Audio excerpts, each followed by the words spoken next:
Dito isto, vamos à mensagem de hoje. Teofania divina em 3 atos. Esse é o tema da mensagem de hoje. Estamos falando sobre majestade de Deus e sobre arautos dessa majestade. O nosso grande rei é majestoso e nós somos arautos desse grande rei.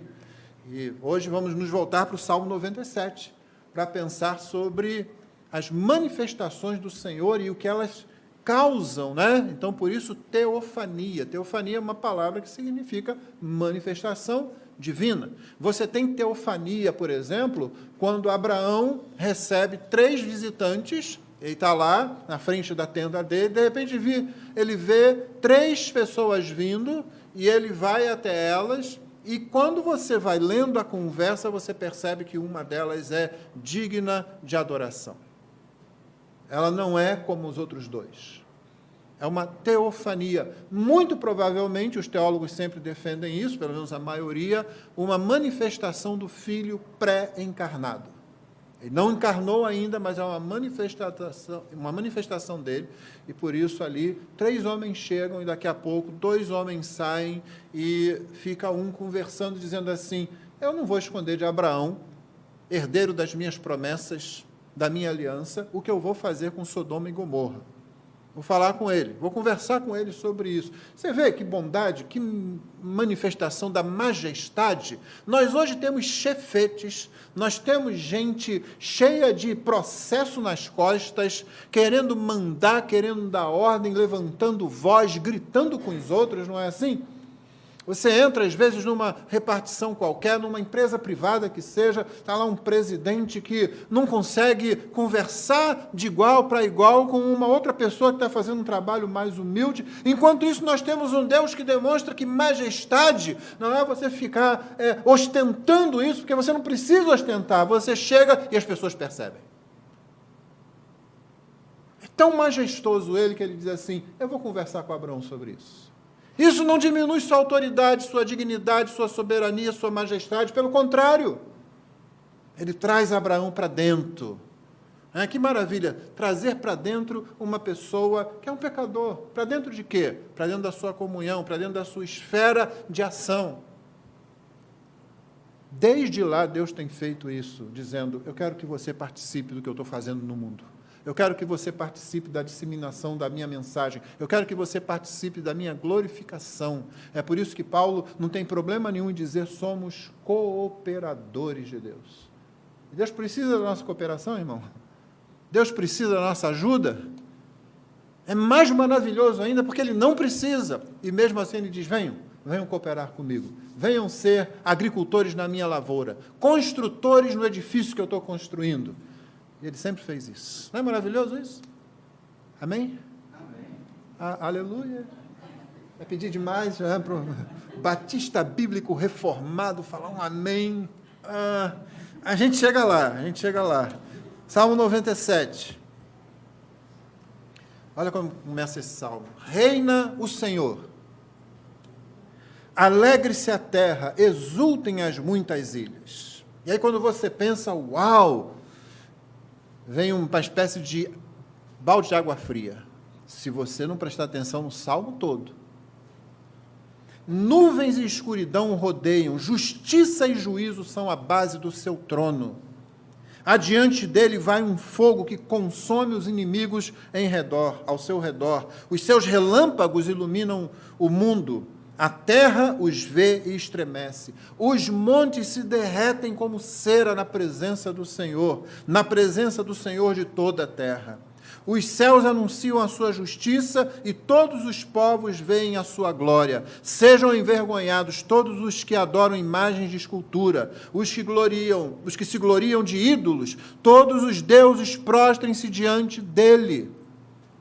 Sião ouve e se alegra. As filhas de Judá exultam por causa da tua justiça, ó Senhor. Pois tu, Senhor, és o Altíssimo sobre toda a terra. Tu estás muito acima de todos os deuses. Vocês que amam o Senhor, odeiem o mal. Ele protege a vida dos seus santos e os livra das mãos dos ímpios. A luz se difunde para o justo e a alegria para os retos de coração. Alegrem-se no Senhor, ó justos, e deem graças ao seu santo nome. Amém? Não é maravilhoso esse texto? Vamos ver os 3 atos da manifestação da presença divina. E o primeiro deles você já viu aí. Eu vou deixar a introdução do Salmo, verso 1, para a gente voltar depois. O primeiro começa no verso 2. Deus chegando para ver. Deus chegando para estar presente. É como assim, aquele que criou o mundo resolveu aparecer. Mas ele aparece nos termos da antiga aliança. E você se lembra de como ele aparece nos termos da antiga aliança? É Moisés tremendo depois que vê uma sarça ardente e percebe que tem algo muito mais maravilhoso do que a sarça ardente. É Abraão tremendo numa noite escura quando Deus diz: eu vou me encontrar com você hoje à noite, fazer um pacto com você. É o povo do Egito tremendo durante pragas que vão acontecendo ali para mostrar quem afinal manda e quem é Deus, porque o faraó tinha dito: não conheço o Senhor, pois agora já conhece. Deus manda vários cartões de visita para ele. Está aí. Se você não conhecia, agora você já está sabendo quem eu sou. É o Monte Sinai. Todo o povo de Israel agora tremendo ali, com medo de chegar perto. E dizendo: Moisés, é melhor você falar com a gente. A gente vai ouvir tudo que você falar, mas não fale Deus conosco para que nós não morramos. E é assim que aparece aqui. Nuvens de escuridão o rodeiam.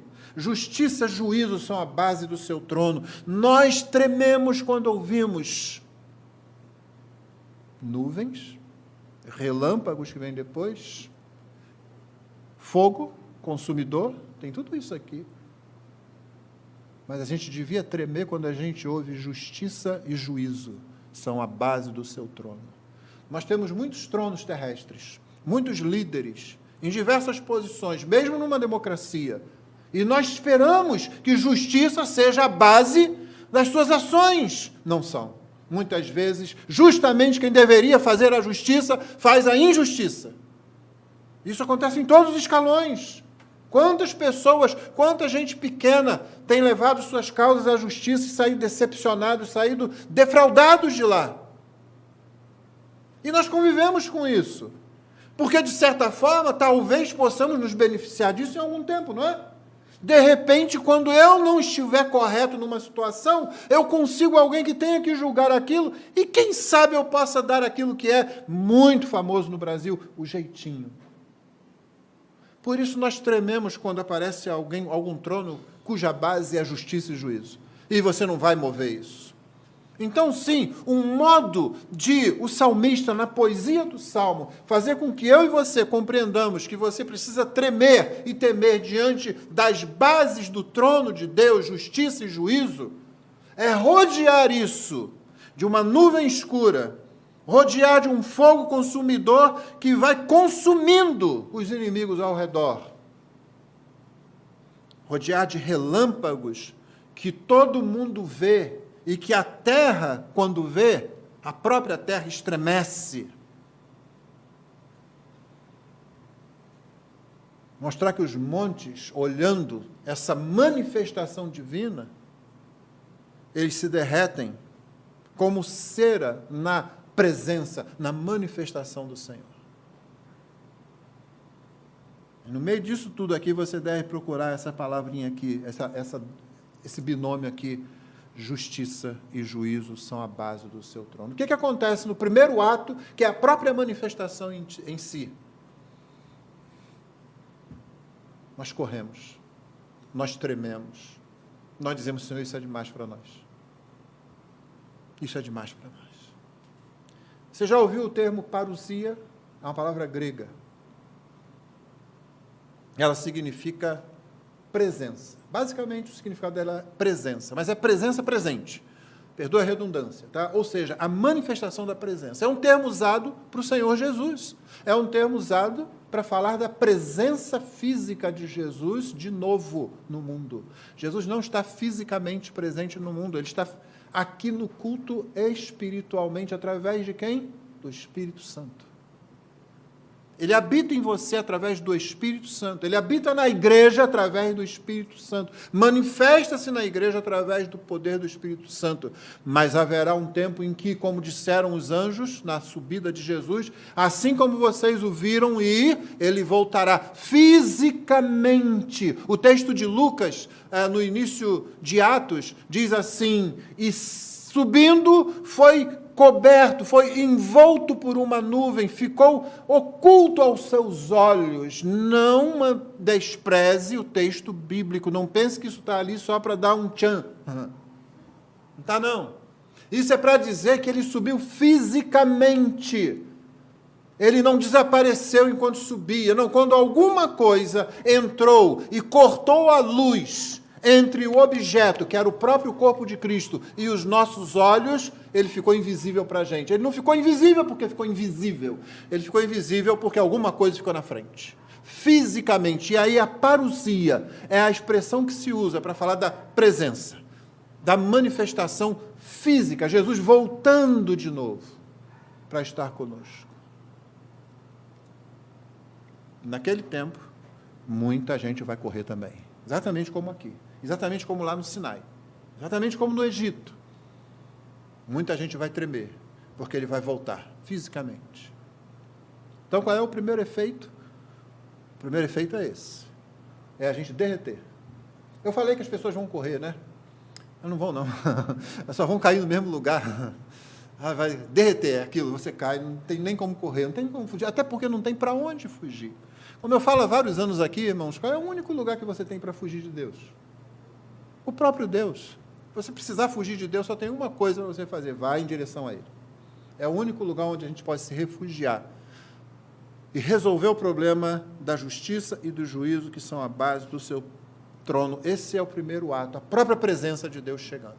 Ele é descrito majestosamente. Veja como o verso 6 termina. Depois de dizer tudo isso, depois de falar, está todo mundo tremendo, está todo mundo caído, ele diz: os céus anunciam a sua justiça e todos os povos veem a sua glória.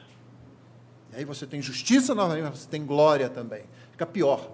Na verdade, fica pior, porque essa justiça é gloriosa, essa justiça chama a nossa atenção. De algum modo nós a queremos, mas nós queremos também fugir dela. Ela é demais para nós.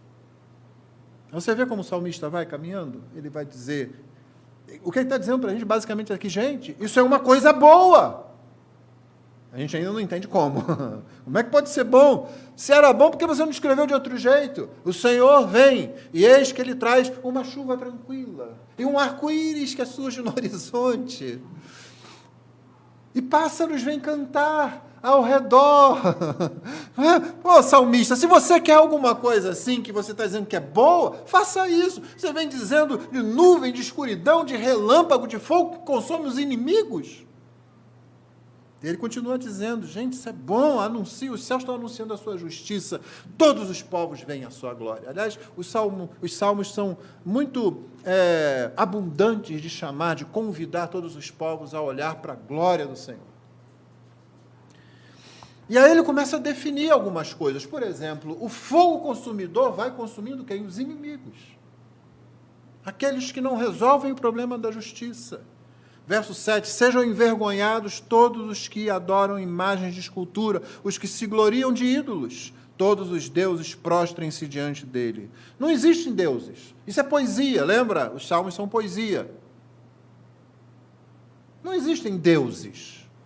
O que ele está dizendo é o seguinte: olha, camarada, aquilo que você adora e que é um falso Deus, aquela imagem de escultura lá, esse negócio também, todo o simbolismo disso, todo o significado disso, todo o poder que isso tem, sim, aquilo tem poder, irmão. Não despreze essa parte do ensino, não. Não é nada. Quando muito, é algum demônio se aproveitando para ensinar mentira, como Paulo diz em 1 Coríntios, texto que a gente vai chegar na exposição que estamos fazendo em 1 Coríntios. Mas tem poder ali, não tem?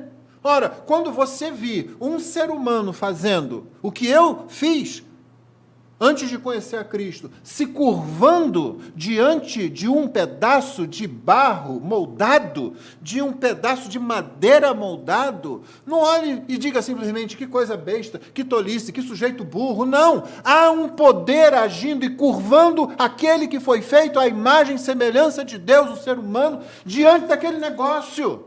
Não é para você olhar simplesmente e desprezar, não. É para você olhar e dizendo, tem algum poder atuando aí, capaz de fazer o ser humano se curvar desse jeito. O ser humano não foi feito para se curvar, senão diante do seu Criador. E agora você o vê curvado diante disso. Vamos ampliar a visão? Porque não é preciso que seja feito de madeira, nem feito de barro, nem feito de ferro. O ídolo está sempre, em primeiro lugar, dentro da gente mesmo, dentro do próprio pecador. Então, há um grande poder ali. É o poder do pecado agindo dentro de nós, do qual o diabo se aproveita, do qual o mundo se aproveita. Uma acusação feita ao cristianismo bíblico é de que ele não é inclusivista. Para minha tristeza, num grupo que eu participo de pastores, alguém colocou lá um site chamado Teologia Inclusiva. O próprio nome é contrário. O Senhor Jesus foi o primeiro exclusivista, aquele que exclui.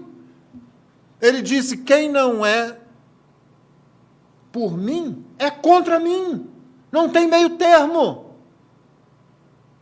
Nós não excluímos ninguém quando pregamos a mensagem do Evangelho. Nós não excluímos ninguém para não ser alvo da pregação do Evangelho. Mas excluímos quando a mensagem do Evangelho é desprezada por alguém que, num primeiro momento, disse que ela era o Evangelho de Cristo. E fazemos isso pela ordenança do Senhor. Não, a nossa teologia não é inclusiva, irmãos. A não ser que a gente fale assim, é todo mundo pecador e todo mundo merece o inferno. Aí sim. Aí somos inclusivistas. Essa é a boa teologia inclusivista. Ela é inclusivista no seu chamado, no seu apelo, na sua proclamação. Venham todos, olhem para Jesus.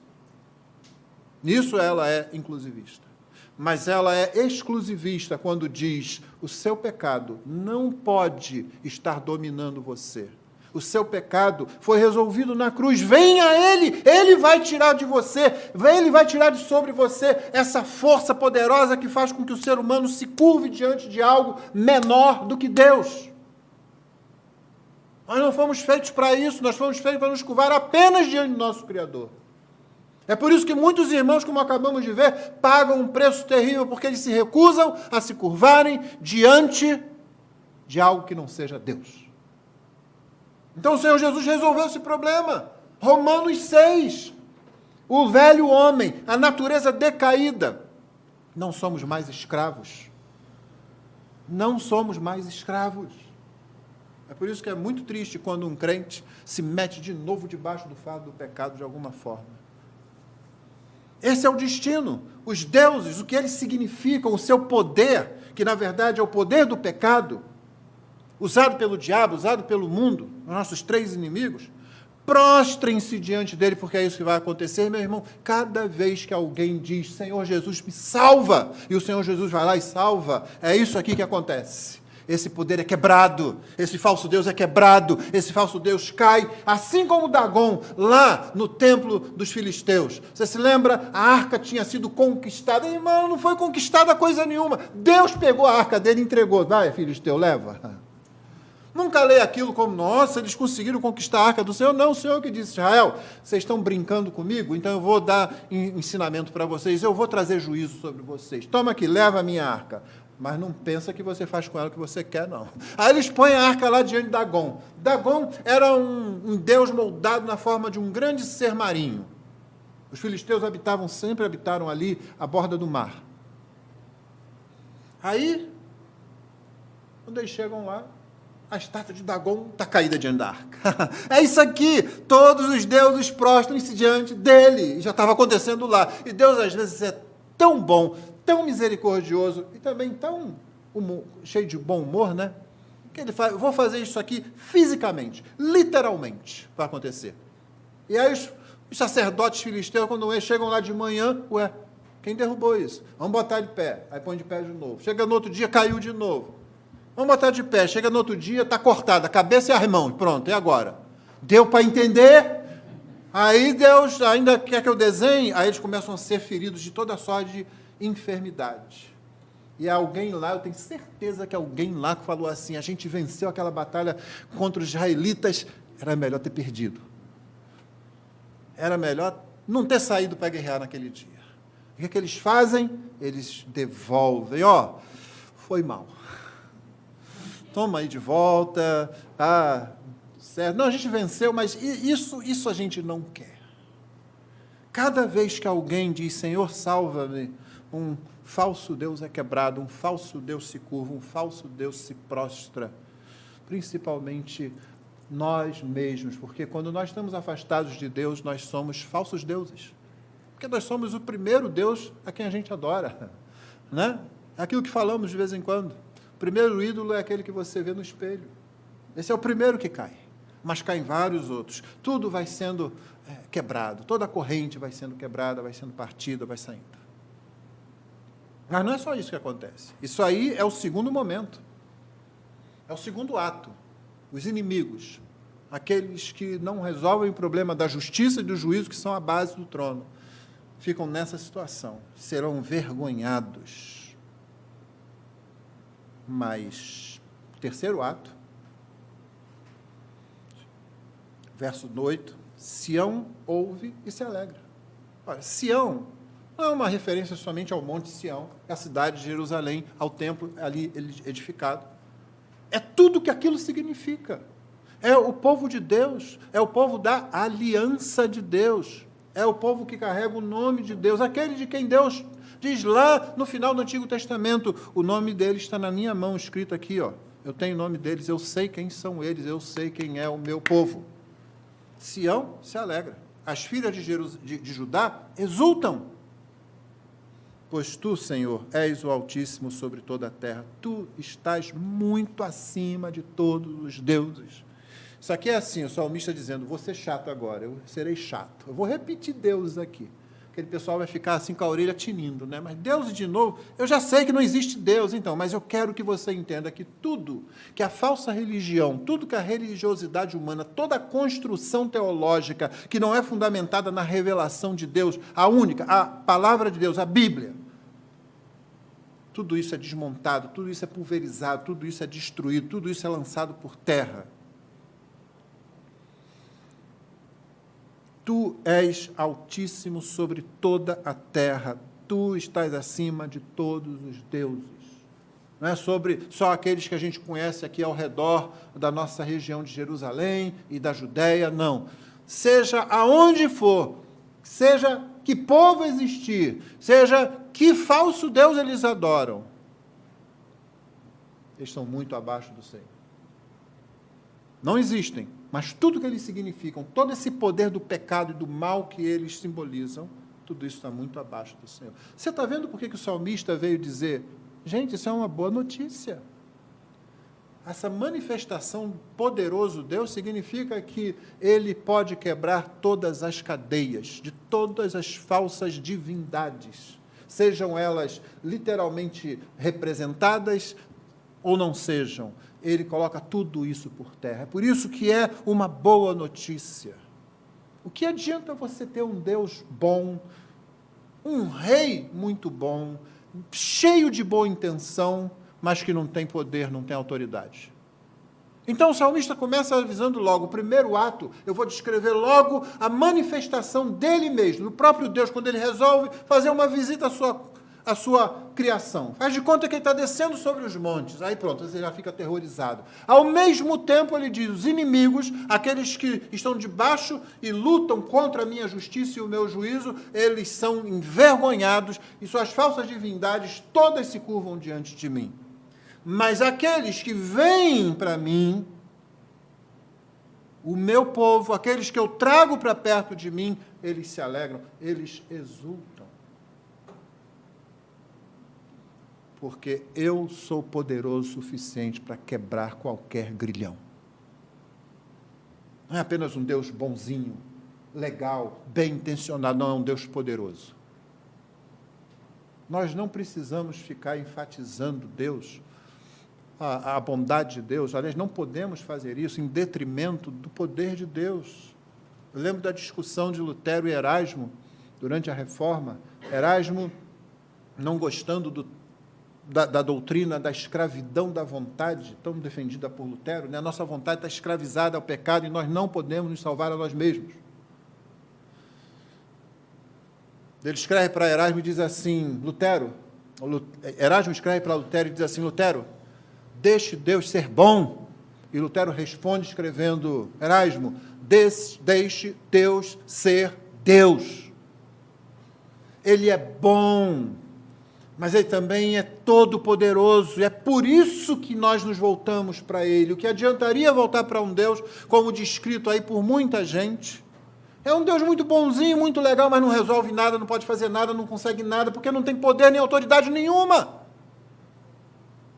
Agora imagina você sendo um dos filhos de Jerusalém, um dos filhos de Sião. Por que você se alegra? Porque quando chega alguém correndo do seu lado dizendo assim, rapaz, você viu aquilo ali? Parece uma tempestade, coisa horrível, aquelas nuvens, aquele fogo consumidor, aqueles relâmpagos, o que é aquilo? É meu Deus. Aquele é o meu rei. Aquele é o seu, aquele é o meu rei. Não brinca com ele, não. Faz como eu.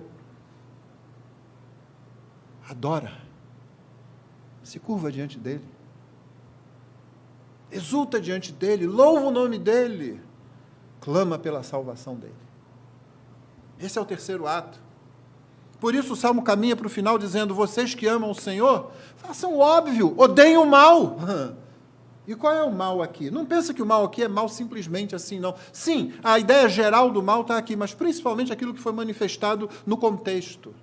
Toda aquela idolatria, todo aquele poder, toda aquela prisão que está sobre o ser humano. Nós temos que odiar isso, irmão. Não tem como a gente ter qualquer respeito por uma falsa religião. Note bem aqui a diferença do negócio, antes que apareça algum hater aí para dizer, uau, o pastor quer matar os que não são batista bíblico reformado. Né? Não é isso não.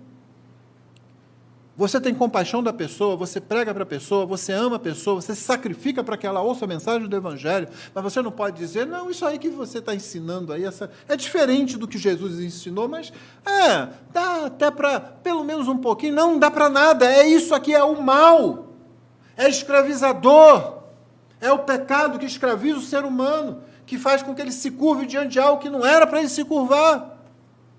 E que só pode ser resolvido por aquele Deus que quando chega espanta todo mundo, mas aí é Ele que pode resolver. Só Ele pode resolver. É por isso que Jesus é tão bondoso, tão misericordioso, né, que um dia o que ele fez? Ele pegou 3 discípulos dele, Pedro, Tiago e João, subiu um monte e disse assim, eu vou dar uma palhinha para eles.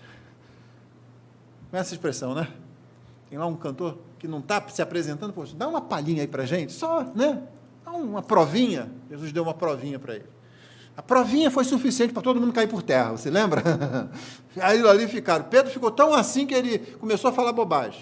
Ele não sabia o que falar. Né? Então, Senhor, que bom, vamos fazer aqui um negócio igual para você, para Elias, para Moisés. Não é. Aí o Senhor, o Pai resolve, deixa eu ajudar esse cara a desenhar para ele. Esse é o meu filho amado. É uma palhinha só uma palhinha. Foi grande coisa, não. Só a roupa ficou branca. Você nunca lavou uma roupa, não? Com aqueles sabões em pó aí, miraculosos, que faz a roupa ficar transparente de tão branca? Não? Foi só isso que Jesus fez. A sua glória apareceu, a roupa ficou branca ali, e tudo bem, apareceram 2 figuras lendárias, né? Aqueles que eram os grandes da profecia, da lei, Moisés, Elias e tal. Gente, foi só uma palhinha. Quando o Senhor Jesus voltar, é poder, grande glória, como nós acabamos de cantar. Mas é para esse Deus que você ora. É diante desse Deus que você se ajoelha quando está lá na sua casa orando. É esse Deus que faz com que tudo derreta à sua volta, menos você, porque você foi coberto pela própria justiça dele. Como é que se resolve, então, o problema da justiça, do trono que é fundamentado em juízo e justiça? É que ele pega a própria justiça dele e reveste você. Como que ele faz isso? Através de Jesus. Jesus é a nossa justiça.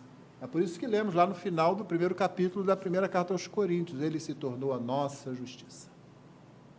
Ele é a nossa justiça. Jesus é a nossa justiça. Por isso, vocês que amam o Senhor, odeiam o mal. Ele protege a vida dos seus santos com a sua própria justiça e os livra das mãos dos ímpios. O principal livramento que Deus promete para nós em sua palavra, irmãos, é que nenhum ímpio, nenhum demônio, nenhum poder, nenhuma força pode nos arrebatar das mãos dele.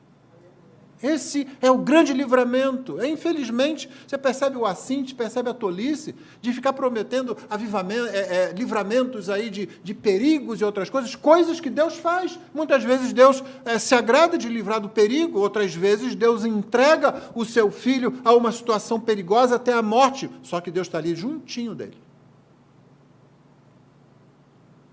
Mas que tolice isso, quando o grande livramento realmente é essa grande segurança, essa grande certeza. Ele protege a vida dos seus santos e os livra das mãos dos ímpios. Na antiga aliança, eram as duas coisas para qualquer pessoa que fosse fiel. Inclusive o livramento físico. Na nova aliança, a coisa é muito superior. Porque mesmo quando nós somos mais fracos que o inimigo, eles nos rodeiam, você ainda pode continuar testemunhando. E não há poder, não há tortura, não há coisa nenhuma que possa nos tirar das mãos dele. Porque ele nos revestiu com a sua própria justiça, ele nos protege, ele nos livra. Nunca haverá qualquer força nesse universo capaz de tirar vocês das mãos de Jesus, conforme ele mesmo falou. Por isso, a luz se difunde para o justo e a alegria para os retos de coração. Olha só, luz, alegria. Não ficou melhor agora? Agora você fala, salmista? Poxa, agora sim. Aí não tem como chegar aqui se você não passar pelo fogo consumidor, se você não passar pelas nuvens escuras, se você não passar pelos relâmpagos. Você vai pensar que nós não temos muito problema, talvez só mudar um pouco, dar um jeitinho na nossa aparência, quem sabe na nossa vestimenta. Não, o problema é muito mais grave que isso. Por isso é preciso que ele venha, para que nós sintamos o terror do nosso pecado, caiamos diante dele, os ídolos aí se desfazem, se desbotam, se desfarelam, e você sente os grilhões caírem dos seus pulsos, você é salvo por ele. Aí agora sim, agora tudo bem. A luz, a alegria. Alegrem-se no Senhor, ó justos, e deem graças ao seu santo nome. Veja bem. Não é só odiar o mal.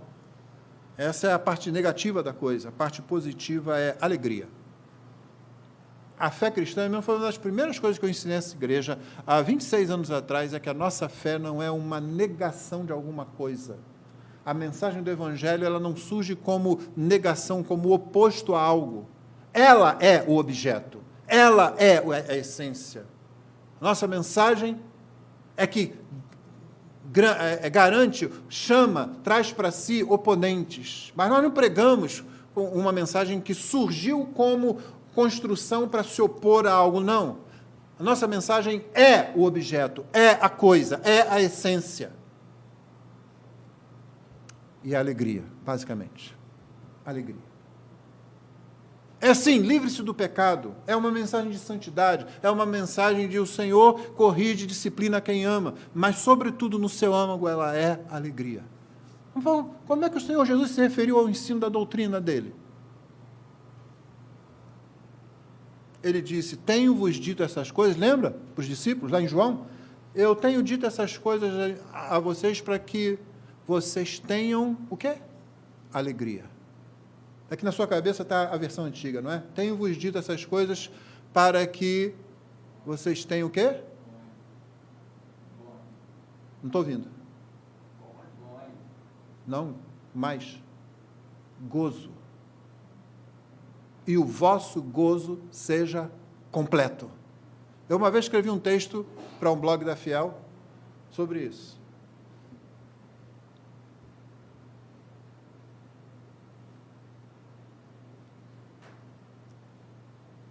alegria. O Senhor Jesus ensina, o seu ensino é para produzir alegria. Tem tudo que a gente prega, mas o objetivo para que vocês tenham, para que o meu gozo esteja em vocês e o gozo de vocês, a alegria de vocês seja completa. Você quer ser alegre, irmão? Conhece a doutrina, conhece o ensino de Jesus, é aí que está a fonte da alegria.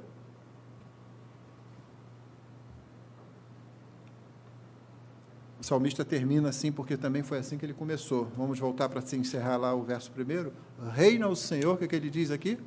Alegre-se a terra. Peraí, mas a terra não tinha derretido? A terra tinha derretido, e agora? Não, eu já avisei antes. Alegre-se a terra, exultem as muitas ilhas. Por quê? Irmão, se há uma coisa que o Senhor faz, que é realmente símbolo de toda alegria, é restaurar coisas. Então, tudo isso que você tem aqui, tudo isso que você vê, toda a criação, ela não vai ser desperdiçada, jogada, não, ela vai ser restaurada. Toda a criação será, exatamente como você foi restaurado de uma condição de queda para uma condição de redenção, e vai ser restaurado de uma condição onde o pecado está presente para uma condição de pecado não está mais presente. Da mesma forma, toda a criação vai ser restaurada. Isso é uma profecia. Em forma de convite, em forma de poesia, reina o Senhor, alegrem-se a terra, exultem as muitas ilhas, porque é isso que vai acontecer. Mas o que acontece antes? Antes os céus se abrem, antes os elementos ardendo se desfarão, não é assim que Pedro diz? O Apocalipse descreve também tudo perdendo, balançando, caindo, terremotos e tal. Acontece tudo isso? É a nuvem escura, é o fogo consumidor, é o relâmpago. Mas depois o que acontece? Você vê a Nova Jerusalém descendo do céu. E ela é um símbolo da criação restaurada. Então, a nossa mensagem não é uma mensagem de condenação, simplesmente. A condenação está ali. A nossa mensagem é alegria. Como foi dito aqui na mensagem das 17 horas, o Evangelho, ele não é um bom conselho, ele é uma boa notícia. É isso que ele é. Boas novas. E são boas novas de alegria. Então, esses são os 3 atos. Deus se manifesta. Os seus inimigos, os que insistem em ficar contra ele, são envergonhados e os falsos ídolos são quebrados. Mas no 3º ato, todos aqueles que são chamados, que são aproximados por ele mesmo, eles se alegram, se exultam e se alegram e exultam para sempre. Toda a eternidade. Isso é possível por causa de quê? Por causa de Jesus. É Ele quem nos reveste a justiça. É Ele que é aquele que agora recebeu toda a autoridade. Toda a autoridade. Não tem nenhuma autoridade superior a Ele. Ele está acima de todos os deuses. Ele é altíssimo. Nada pode parar. É por isso que os impérios se levantam, os impérios querem impedir a palavra de ser pregada, e os impérios caem. Mas o Senhor continua. O seu reino é para sempre. Nunca passará. Deus abençoe.